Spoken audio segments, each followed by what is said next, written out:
we've always enjoyed sharing our programs with SMU students and the broader community. In addition, principled leadership never goes out of style. President and Mrs. Bush have set the example, and we want to follow it. My hope is that the Bush Center will always serve as a place where timeless principles are celebrated, protected, and promoted. We've had a great start. Now we must make sure our mission endures for generations to come. Ladies and gentlemen, please welcome the director of the George W. Bush Presidential Museum, Teresa Lindling.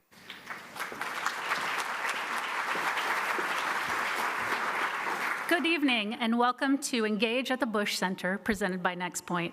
We're grateful to our friends at NextPoint for endowing the Engage series. Special thank you to Mrs. Bush for joining us tonight.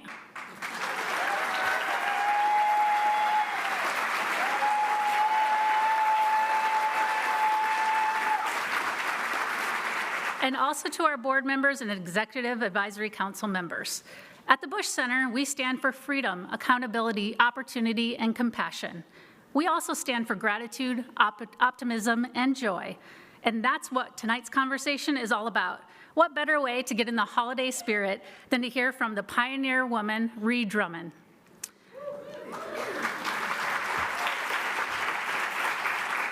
Since 2011, Ree has hosted the Pioneer Woman cooking show on the Food Network. She's also a best-selling author, a world-class storyteller, the designer of the Pioneer Woman collection at Walmart, and also to her 4.3 million followers on Instagram, she describes herself as wife, mother, middle child, and weirdo. Signed copies of 2 of Ree's books are available this evening in the museum store on your way out. The children's book, Charlie and the Christmas Kitty, and the Pioneer Woman Cooks, A Year of Holidays. So if you didn't get a chance to purchase them in advance, they'll be available at the end of the program.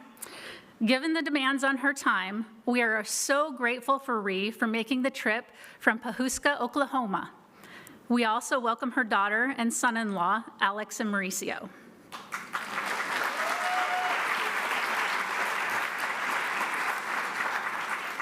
To moderate tonight's conversation, we're fortunate to have with us a true friend of the Bush Center, author, entrepreneur, and lifestyle expert, Kimberly Schlegel Whitman.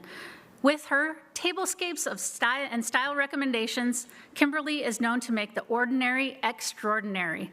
Imagine what she can do tonight with someone as extraordinary as Ree.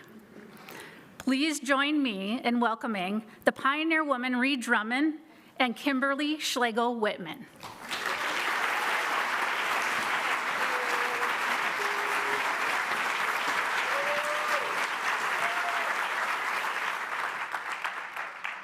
Hello, everyone. Hi.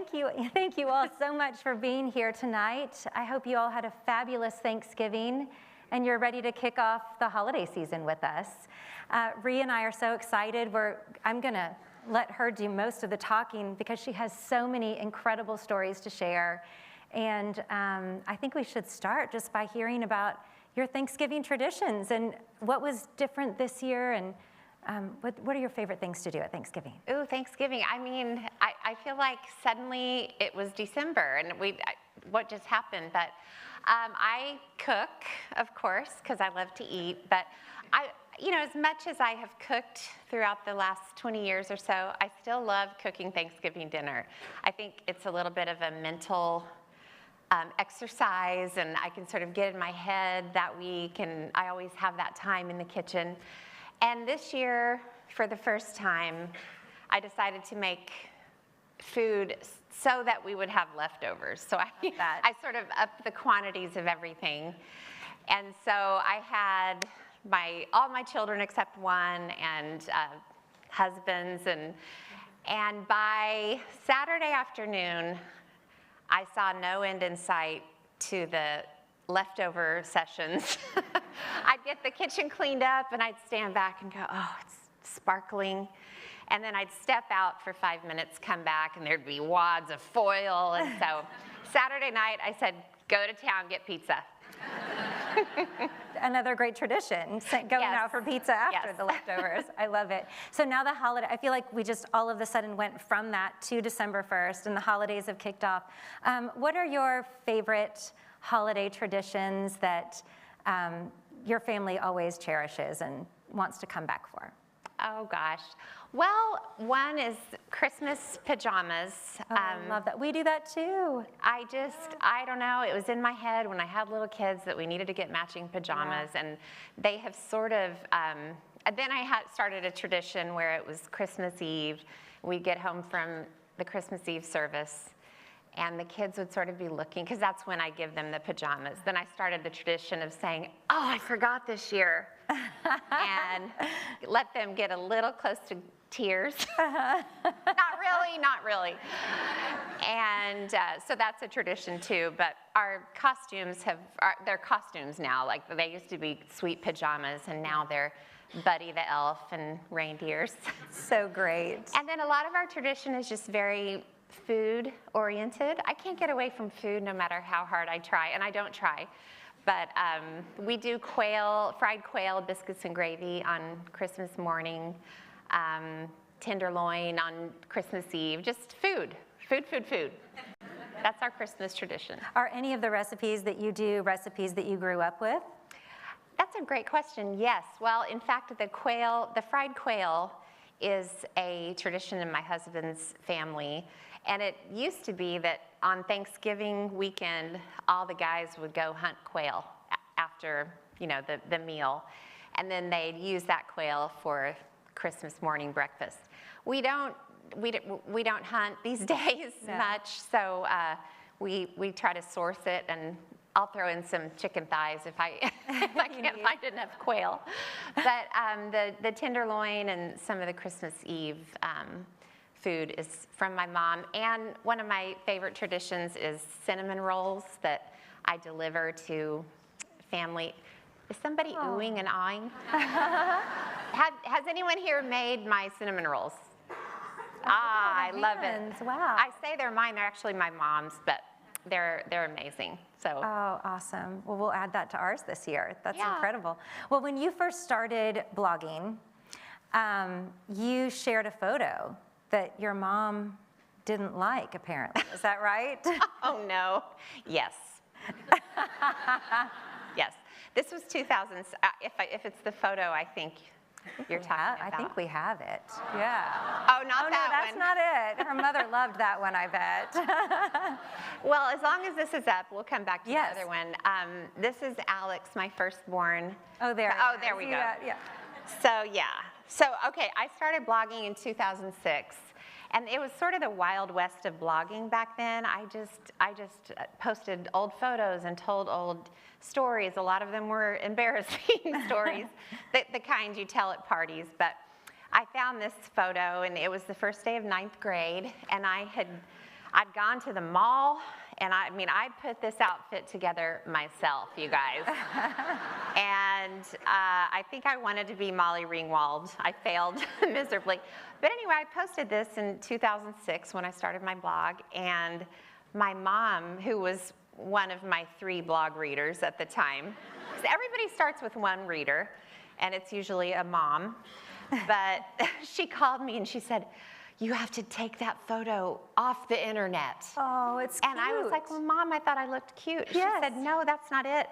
She was upset because she had copper Jello molds on the wall of our kitchen.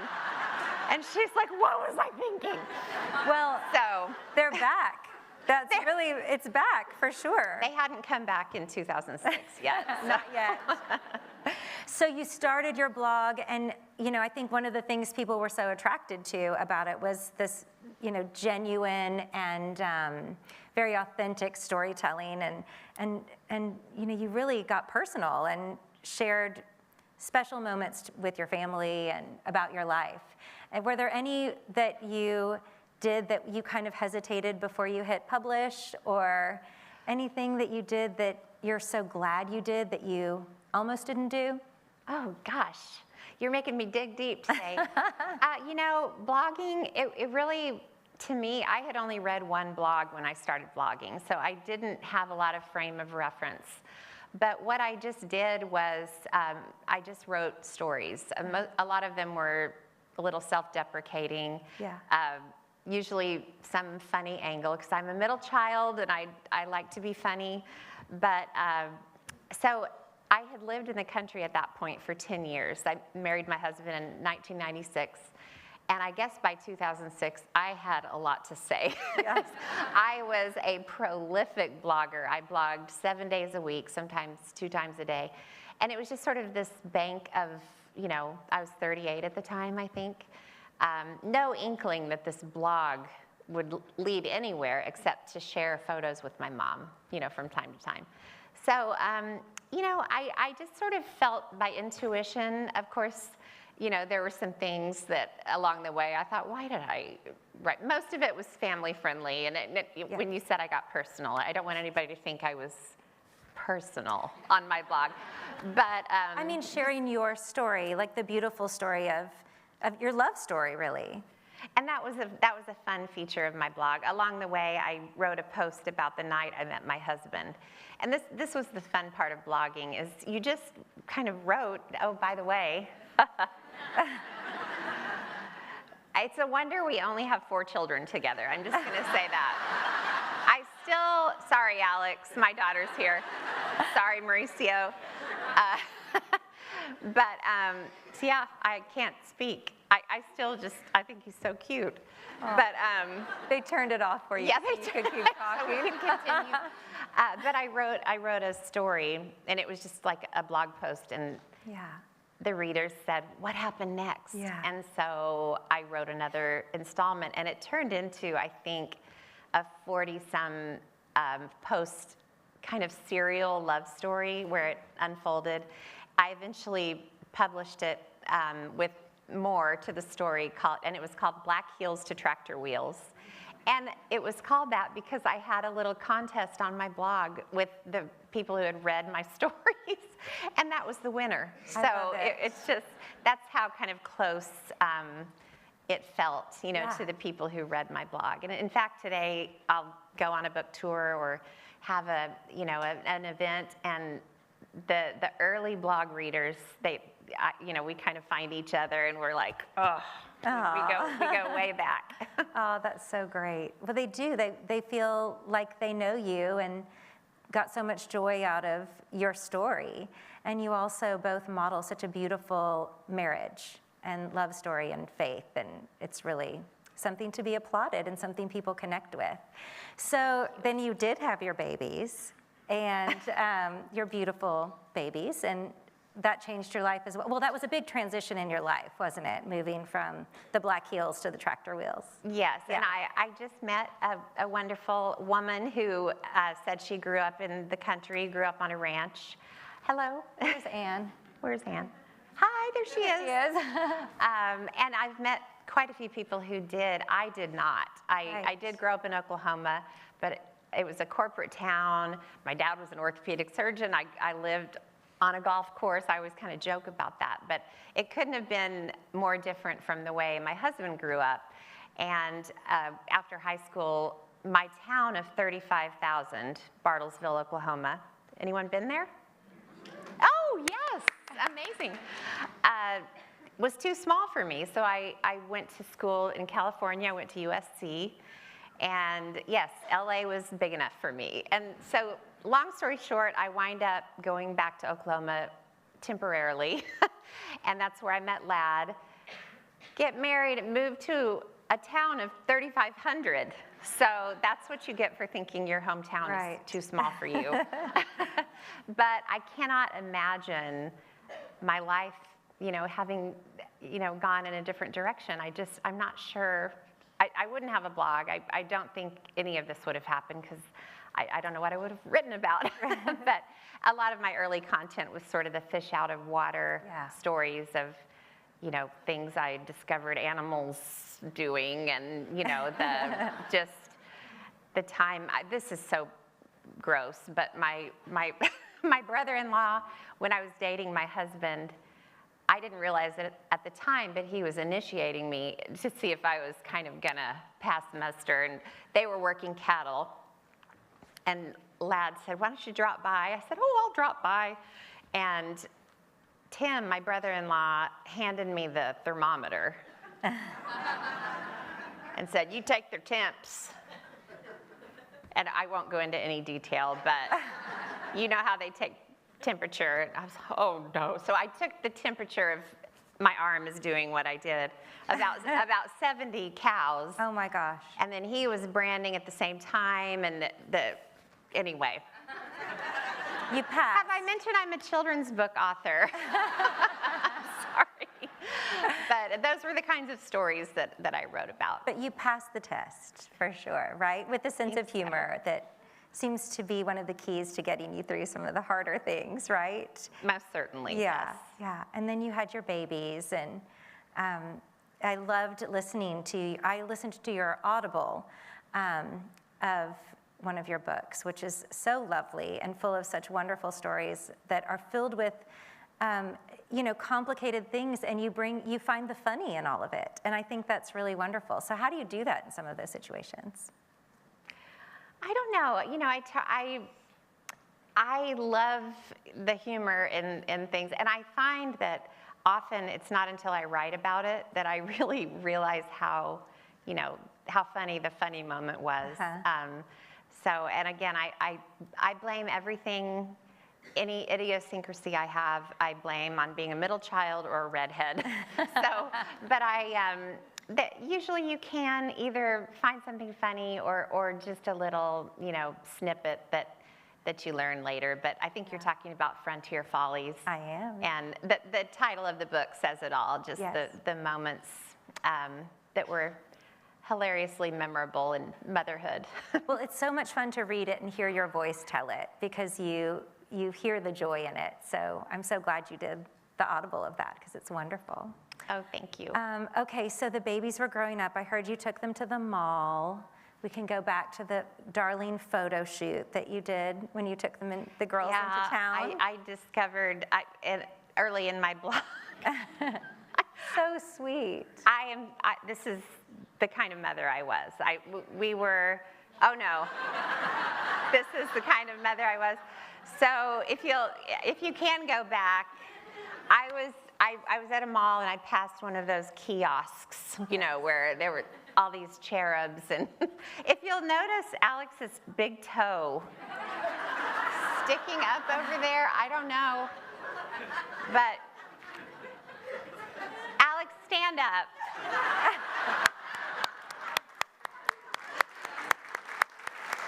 And she's actually expecting my first granddaughter, my first grandchild, and Mauricio, my favorite son-in-law, my only son-in-law right now. But then the next, when her sister was born a couple years later, I found the same kiosk and did it again.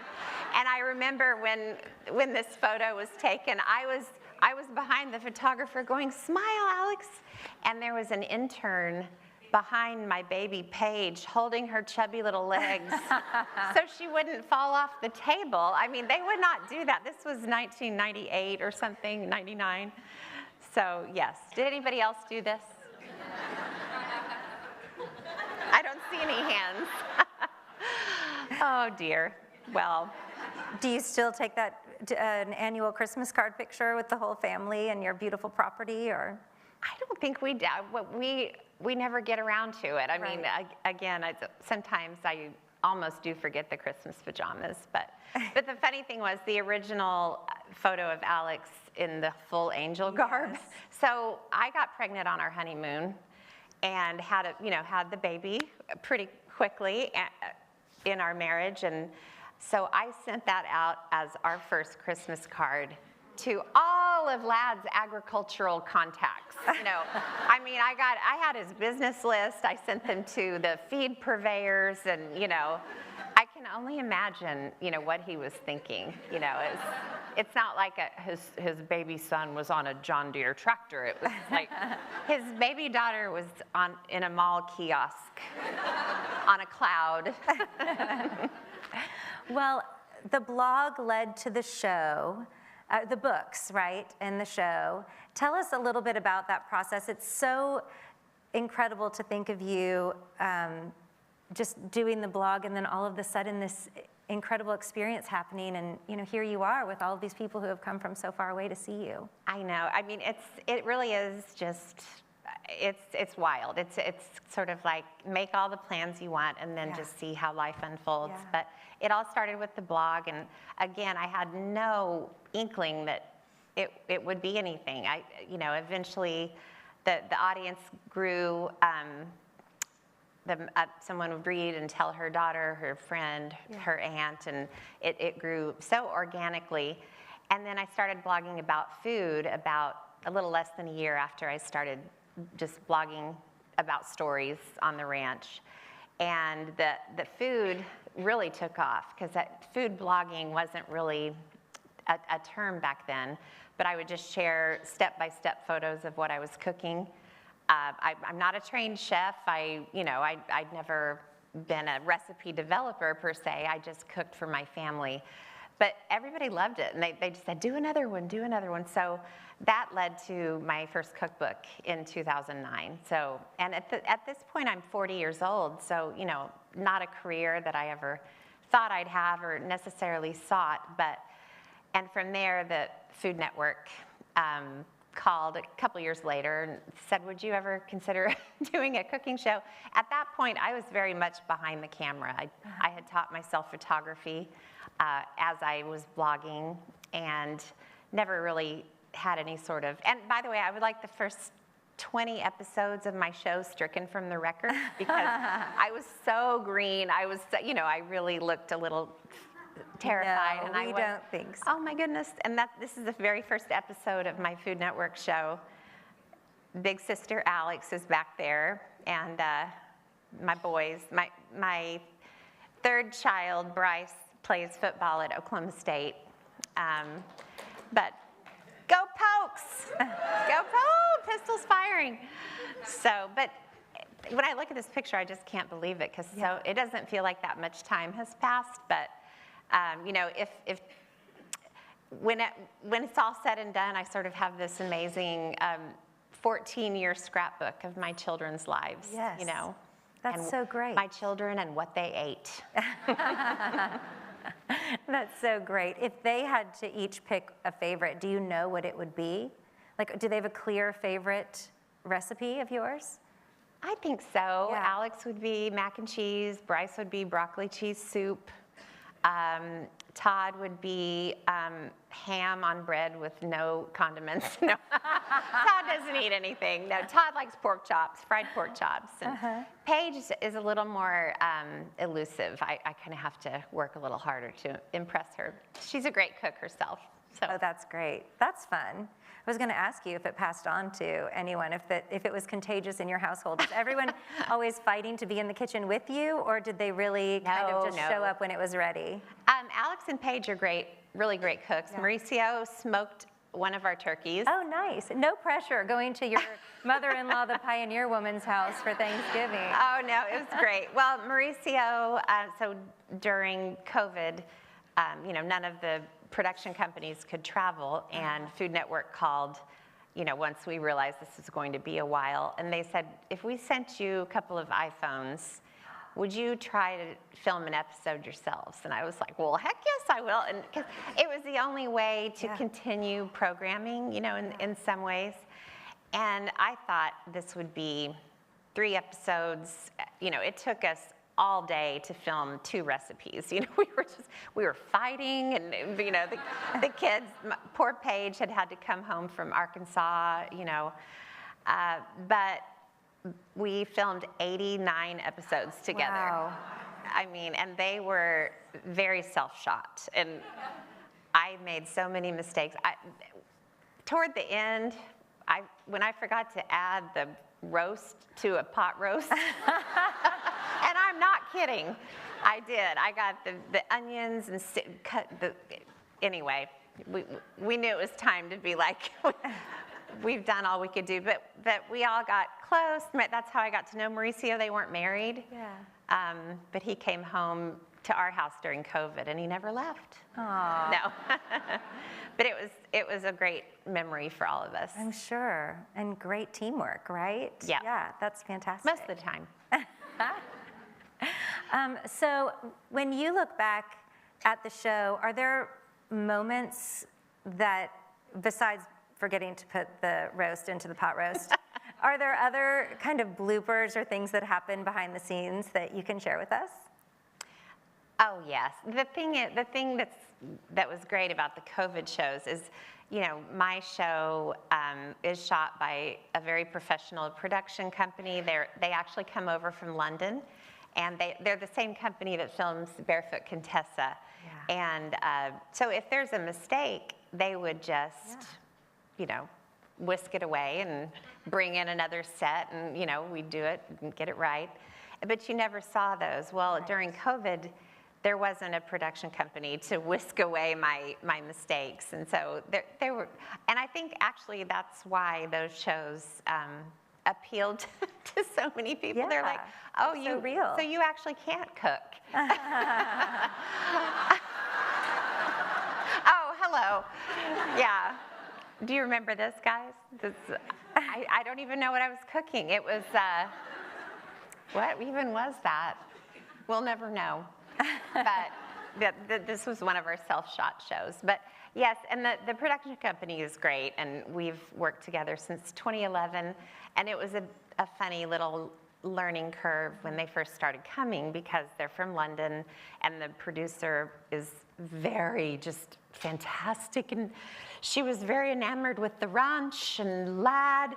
She'd say, oh, isn't Lad so dashing in his hat and his chaps? And, you know, she had these very romantic ideas of ranch life, and you know, she the first season she wanted to film a picnic at the creek with, you know, Lad and his brother Tim. Oh, that is so there you go cute. again. I can't. Aww. He swept me off my feet, let's just say. Aww. But you know, I'd say, have you ever heard of water moccasins? Right. You know, we don't eat outside. We have 40-mile-per-hour sustained winds at all times, and you know, mosquitoes and flies, and she'd say, oh, okay, where would you like to eat? The garden? No. So they get it now. And so people can come and visit the lodge, is that right? The lodge? Yes. Yes, and come and see where you shoot the show and have the professional side of your life. But didn't you at one point have some visitors that showed up at the wrong? Oh my gosh. The wrong place? You did read my book or listen to my book. Well, we have a restaurant and store in Pawhuska, our small town, called the Mercantile. And a couple of years after we opened in 2016, my husband had the idea to just open up the lodge where we film, because we don't live there. It's just a mile and a half from our house. It was a family house where we'd have big meals and things. So to this day, they when we have lodge tours, they can just drive out and look through the drawers and, you know, go just walk through. This instructions and map is very, very clear. Turn on this road, and well, one day you're going to know where this is going. Lad had taken Todd to a football camp. Everybody else was gone, and it was like middle of the afternoon, and I'm like, I'm going to take a bath. Bubble bath sounds good. I just never had the house to myself, so I was fully invested in this bubble bath. And I hear people outside, and outside my bathroom window, which was right by the front porch, and knock, and I usually would just wait, and then they'd leave. And you know, maybe it's the Orkin man or something. Yeah. But long story short, I hear the front door open. Because at the lodge, you just walk right in, you know. Hello, and I was like, oh crap. Oh no, this isn't happening. And so I froze. Like, I didn't hop up, because I just froze in the bathtub. You were shocked, yeah. So they start making their way closer to my bedroom. I'm hearing them go, hello, this is it. I see the cookbooks there. This is the lodge.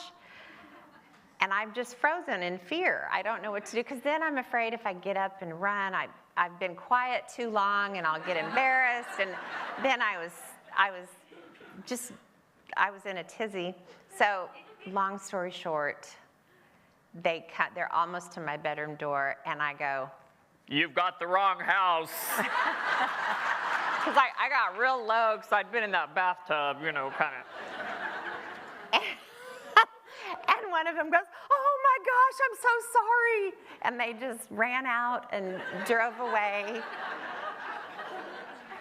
Have you ever heard from them? I'm always curious. Since you told the story in the book, did those people ever come out and say, "Oh, that was us"? On the book tour for this book. Really? I met them. And Oh, that's awesome. Yes. They were like, "It was us. It was us." And they were like, we thought it was a scary man, you know, and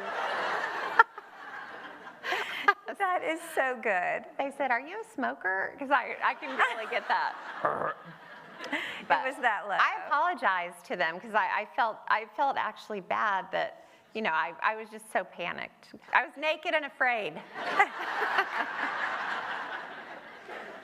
Well, tell us how a new book starts. Like, is it because you have in your head that you want to cook for all the seasons and celebrations of the year? Is it because one recipe sparks an idea? How, you know, what gets it started, and how does the writing process work for you? For cookbooks? Yes, for the cookbooks. Yeah, it's kind of, sometimes it's obvious with the holidays. I wrote that book in 2013, actually, Wow. but I wanted it to be sort of a manual for all the food-related holidays throughout the year. So that was an easy framework, because I just thought about what holidays do I look forward to cooking for. Yeah. And then other books, you know, I had one called Super Easy, and that was easy because everything was kind of under 20, 30 minutes. But I'm actually writing a new cookbook right now. I'm driving home tomorrow because I'm shooting part of it. And, you know, I've sort of had to refine where I'm going with it. But Can you tell us what it is?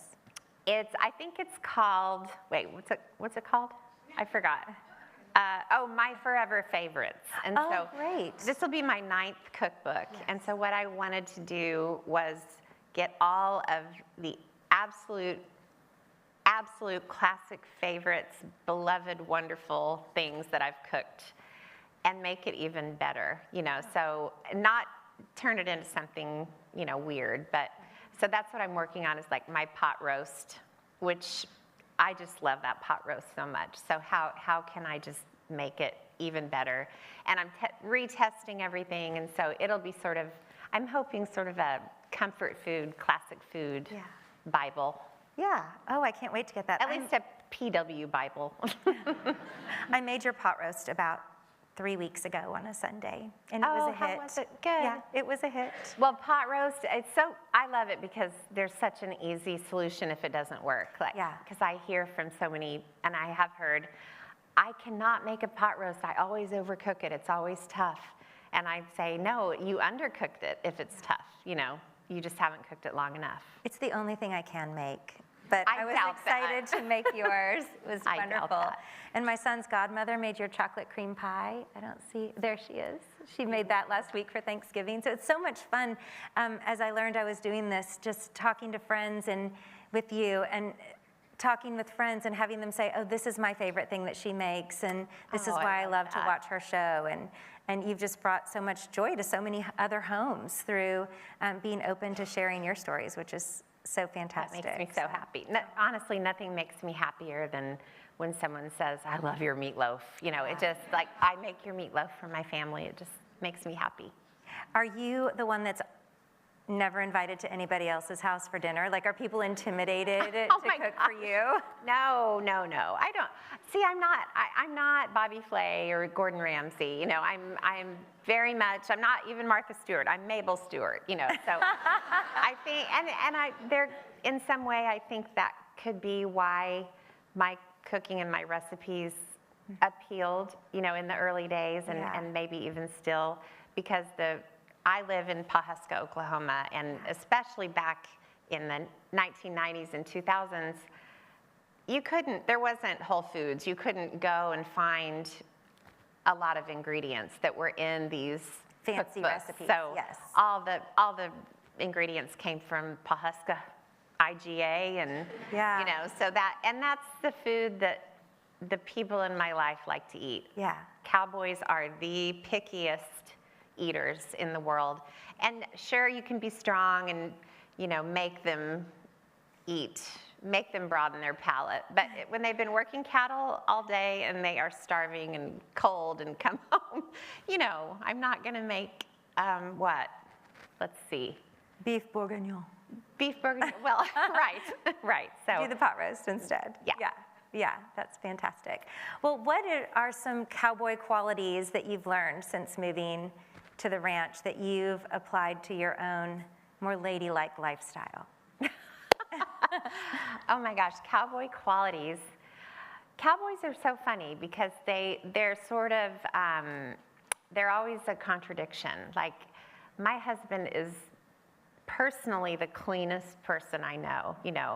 I tell him, you're gonna feel differently about me after I say this, but I tell Lad, like, no offense, if something happened to you, I could go days without washing my hair or like, showering maybe. I don't know if I didn't have that motivation, but he doesn't like get in bed without taking, scrubbing every inch of him. But then he'll come home completely covered in manure and mud and, Cowboys are gentlemen, and they'll do whatever you ask, whatever you want, but their language, and that's why I could never get mad at my kids for cussing because they grew up, around cowboys. So it's an interesting life, and I mean, cowboys are hilarious, amazing people, and never boring. Never boring. Yes, that's awesome. Well, I can't believe I just told you guys I don't care if I shower or not. I just now I'm getting hot. I showered today. You look fabulous. I bet you, if we were all being honest, we would all say exactly the same thing. Right? So. Don't you kind of just want to fall in bed and just not care? Yeah. Well, I have some audience questions. Do you mind if we go to those? Yes. Okay. So these are from Vanessa. What do you miss about the kids when they were little? Oh, what do I miss about? Everything. I mean, I would go back in a second and just do it all over again with the kids. I love it. I loved it, and well, now you get got a little teary-eyed. See her do it. I know, it's so exciting. But I just, when they were little, I can hardly stand to watch old episodes of our show because it just went by so fast. Yeah. And people told me that. Yeah. They tell you that, but when the kids are little, you don't believe them, Yeah. And then suddenly the last one leaves for college, and then you're taking baths at 4 in the afternoon and, mimicking male voices to run people off, and so. But what's nice about this stage of life, and what kind of grandmother do you hope to be? Oh, I'll contradict myself. Empty nesting is nice. I mean, when my youngest left, he was home for 2 years with no one else. So it was just our little family, the family of 3. And when he left, I just felt like nothing's ever going to be right again. And then 2 weeks later, my grocery list was like a fifth the size. Yeah. There was no laundry, hardly, and I'm married to a rancher, but it felt like, there was no laundry ever. And I do enjoy the quiet, kind of having a little bit more of a command of my own day and where it heads. But the kind of grandmother that I want to be, I just want to be fun, fun and funny. I want to be the funny grandma. I think that's going to come naturally to her, isn't it? Yeah. But fun. I want to sniff her head. I just can't wait to sniff her head. That's what I miss. I'm a newborn baby person. I just love. And I'm telling Alex, just on one hand, you're going to feel like what's happened in my life, but just savor those little newborn days. Yeah. There's nothing better. Yeah. That's great. Even the granny panties. Some parts are more fun than others. This one is from Jeffrey.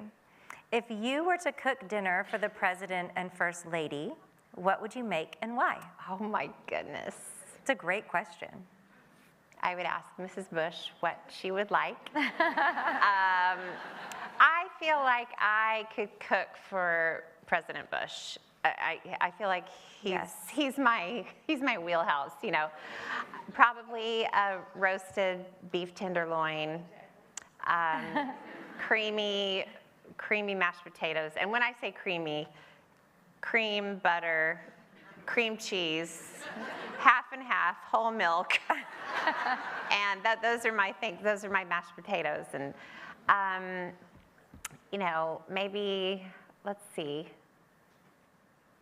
I would say a chocolate, like some kind of like a lava situation with ice cream. Is that enough? No, no salad. He would love every one of those things. Oh my goodness. We don't have to bother with salad. We'll do a really great homemade dinner roll. Yeah, it's a waste of time. But I would make Mrs. Bush creme brulee or something that was just for her, that felt more special. Aw. What time should I be there? And this one is from Laura. What is your go-to phrase or word when you're frustrated with a situation? Well, since I became an empty nester, I will say that I cuss a lot more. So, really? Because, you know, and not that like I said, I didn't so much worry if my kids cussed every now and then, but I didn't let them fly really around my kids much. So I let them fly a little bit more when I'm home alone. Yeah. So when the family's home, I have to sort of rein it in. Let's see. Well, is crap okay? So, I mean, crap, probably. Raise your hand if you cuss by yourself at home. Okay, I feel better. You can use your imagination. But I do say crap. I say crap a lot. Yeah. I was just telling my mother that I remember the first time I heard her say a bad word, and I was floored. But I've used it since then. She did teach me. When I'm home alone, too. Oh. So those are awesome questions. I love that. So I have a question about, you said you're going home to shoot your new cookbook again, but you also referenced that you taught yourself photography when you first started. Do you still take your own photographs? Do you have professional photographers come? Is it a mix? So I shot all my cookbooks until the 7th, I think, the 7th. So the 7th and 8th. I have a photographer. And the reason, I always loved shooting my cookbooks because my first cookbook, if you look at the photos, I thought I was a really great food photographer. I was not. They're terrible photos. But you know, my cookbook did well, and it didn't matter. But I got better through the years. But it's hard because I'd have to hold it with one hand and I'm right-handed, but I'd have to do things with my left. So once I got a photographer, I thought, I'm gonna try this whole get a photographer thing. And it was great. So, and he still films. Now, the difference is I have two hands in every photo now. Oh, that's funny. I'll probably notice that when I look back at the pictures now. If you look back, because I do process shots, I don't just do the after, I do the whole, you know, step-by-step photo. And in all the old cookbooks, there's only one hand. Oh, funny. Because I have your whole. But I had to take my camera to get cleaned in the early days, and the guy was like, "What do you do with your camera?" He's like, it looked like egg white in there. I couldn't get it off. And oh, that's so funny. Do you have the same camera? No, I have a couple new ones, but they were dirty in those days. So my cameras have never been cleaner. Let's talk about your product line. I mean, it must be so much fun to develop those products, especially when you're fortunate enough to develop something that you're using naturally anyway, like the slow cookers and everything. I just think it's so great. And you do it in such a joyful way that really matches your personality. What's that experience been like for you?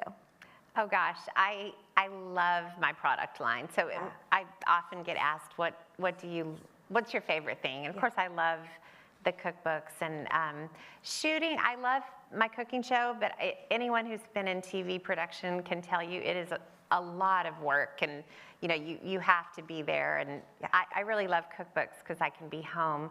But my product line, even when I was growing up, I loved dinnerware. I remember I was like 18 and I asked my mom, can I register for some dinnerware?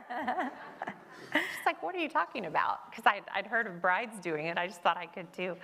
But, and I mean, early in my marriage and, throughout the next few years, I would never get excited about a purse or, jewelry. It was all like cookware, and cooking utensils. So when I started working with Walmart, which was such a great partnership because I'm from Oklahoma. We grew up shopping at Walmart. I totally understand the store, the customers, and it was exciting to me. Kind of like my recipes, I never wanted to share a recipe that everyone couldn't make because of ingredients, and so I couldn't imagine having a product line that didn't have a price that everyone could, get. So, and it's fun. It's kind of a great challenge to develop really great things that look like they're in a higher end place, but they're real affordable. But it's one of my favorite things I do. Super and they're fun. So colorful and so much fun too, which is great. Well, and I'm getting into my 10-year anniversary at Walmart in 2025, and so we're actually relaunching the brand, and we're kind of taking it in a different direction. Still very true to the original, but some softer colors and a little bit more ranch influence. So, some rustic things because Lad and I, we live, it's sort of a push and pull. He needs things that are very durable and rugged. He doesn't, like a lot of frou-frou, obviously. And it needs to be durable because we're on a ranch. And I have to have, some color in my life and flowers in my life. So, but we're getting a little bit more into the Lad world in 2025. So it's been fun. So we got a little sneak peek. Yeah. That's awesome. Well, I can't wait to see it. Well, one of the things that I've admired so much about you is your attitude about just learning new things and exploring new opportunities, and whether it's learning to live on a ranch or learning how to take photography or how to do photography, which I just learned about you. So I so admire your attitude of just tackling the next thing and diving in and learning about it, from homeschooling your children to, by the way, you homeschool the way I imagined I would, where you just bought everything that you could possibly buy. I loved that, all the supplies. Yeah. But that's I just really admire your tenacity that way and your curiosity. And I wonder, what's the next big thing that you're excited to take on and learn? Oh gosh. Well, as you were saying that, I was thinking, I will tell you one thing I do not want to learn. I have no curiosity, and that probably means I don't want to take the time to get good at it, is sourdough. Oh, how funny. I can't bake bread. I'm not good at it at all. And I watch these sourdough videos, and I watch and I'm like, I want to eat that. I don't want to have any part in making that. But I love, it's in my algorithm. Sourdough's in my algorithm. I was just going to say, I think there's enough people that have mastered that now that you can stick to your other recipes for that. In terms of what's next, honestly, I would say I'm happy and content with what I'm doing. And so I love doing cookbooks. I'm going to keep doing that. I do love my product line. I want to keep that going. I gardened for the first time this year in 10 years. Oh, wow, great. Just got busy and had walked away from it. Vegetables, flowers? Vegetables and dahlias, or dahlias, but I went a little crazy. And I had this beautiful dahlia garden, and I was like, I've done it. I've done it. It's here. It's happening. And then July moved in Oklahoma, by the way, speaking of 40-mile-per-hour winds. But I'm not going to be deterred. So next year, I'm going to be there with my misting hose, and I'm going to put up I don't know what I'm going to do, but I want to kind of get more into gardening. That's awesome. Yeah. And being a grandmother for the I want to be that old grandma who gardens. I love that. How fun. Well, hopefully they'll visit often and you'll come here and visit often. And Yes, both. yeah. For sure. Well, as we wrap up, I warned you that I was going to ask you if you have some like go-to or recommended holiday gifts that you know you're going to buy for people that can help us check that off of our list. Oh my goodness. Wow. You stumped me. I feel like I fly by the seat of my pants with gifts. I think a food gift is amazing. Yeah. Cinnamon rolls. And what I love to do is deliver a pan and buy a couple of really nice little wood utensils and tie a gingham bow around them and put them on the cinnamon rolls. It's a great idea. Yeah. I love a perfume called Flower Bomb. Everyone loves it. I bought Lad a few years ago. What I like to do is really find out what somebody loves and buy it in bulk. So Lad's biggest, and you can always make it cute. That's a great idea. Yeah. So Lad's biggest fear, and he doesn't have many, is that a zombie apocalypse will happen and they will stop making Carmex because he's addicted to Carmex. Yeah. I mean, he can't. You mean the little chapstick? The pots. With the yellow top? Yeah. Never the tube, because that's not the same formula. So he rubs his finger in and all over. He can't go without it. And there have been times we've had to drive to the next town and get some in the middle of the night so I bought him like, what is that, 125 pots. Oh my gosh. And I like wrapped them in a really clever way. And the look on his face, because he was like, it just really got him. So I'm not recommending you buy Carmex for your significant other, but find what they love and just get a whole bunch of it. And it's fun. It shows them that you've been paying attention. Right. Yeah. Right. Oh, I love it. Well, thank you so much. This has been such a treat, and you're so remarkable. And I think that I'll remember this conversation throughout the holidays, and the joy you found, even in the more challenging days and times, and just your tenacity and laughter. So this has really blessed all of our holidays, and appreciate you taking the time to do this. I've been looking forward to it. Thank you so much. Thank you all very much. So great. Thank you. That was so fun. Thank you to Ree and Kimberly for a wonderful conversation. Let's give them another round of applause for a great event.